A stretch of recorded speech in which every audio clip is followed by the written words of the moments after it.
So I still think this is a pretty tricky combo. Divine mercy and doubting Thomas. We hear this gospel reading every year for Divine Mercy Sunday. And how do exactly we combine these two things? Well, I'll start with a quick note from Jesus to St. Maria Faustina of Poland. He said, "My heart is sorrowful because even chosen souls do not understand the greatness of my mercy. Their relationship with me is, in certain ways, imbued with mistrust. If you do not believe my words, at least believe my wounds." Now, in that particular vision, Jesus was referring to Christians of Faustina's time, about 100 years ago. But doesn't that apply just fine to Thomas? If you do not believe his words, at least believe his wounds. When they're right in front of you, they're hard to deny. Blood, bruises, and other injuries are tough parts of reality to ignore and deny. As people, we tend to react to sights like that. And with Thomas, that's largely what happened. And as I've said in years past, when this gospel comes up, Thomas was not a particularly skeptical disciple. The reason history remembers him as doubting Thomas is that he was off buying food and supplies when Jesus visited the remaining disciples. So they all got a good look at Jesus resurrected, and Tom was late to the party. And so Thomas thought that they were just messing with him. He thought they were babying him with what he wanted to hear. "Hey man, Jesus is alive. He was just here. You just missed him." And he answers the way any of us would answer in that situation. Stop toying with me. We all know that Jesus died on the cross. Stop telling me he's alive to spare my feelings.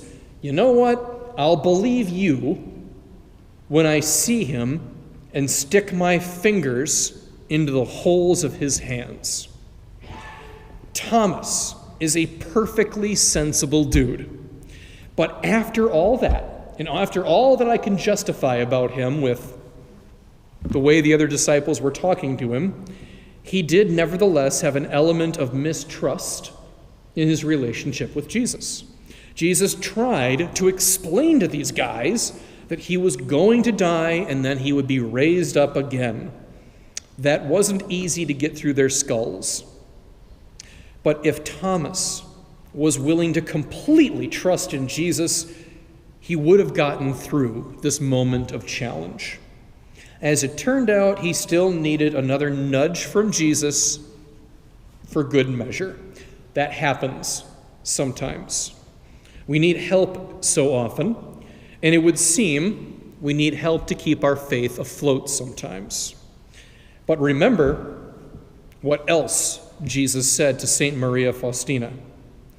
"I am always with you, even if you don't feel my presence at the time of battle. If only you are willing to fight, know that victory is always on your side." Jesus was always with Thomas. He just wasn't as obvious as the guy wanted him to be. Christ never stopped loving or caring about Thomas. He just didn't have his presence absolutely felt.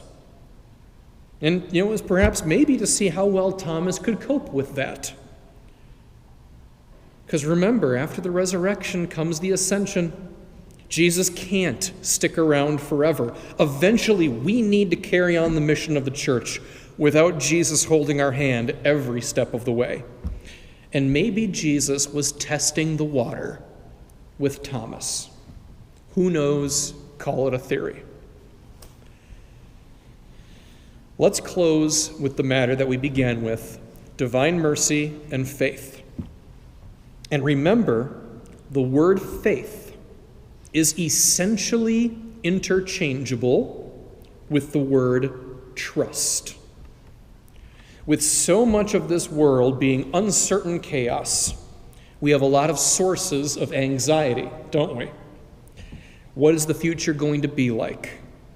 Is everything going to be okay? What if everything we're doing just isn't enough? If trust doesn't come easy, in what do we trust above all?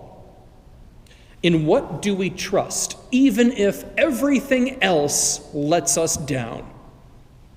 Well, the Catholic answer to that is pretty obvious. Trust in the mercy of God.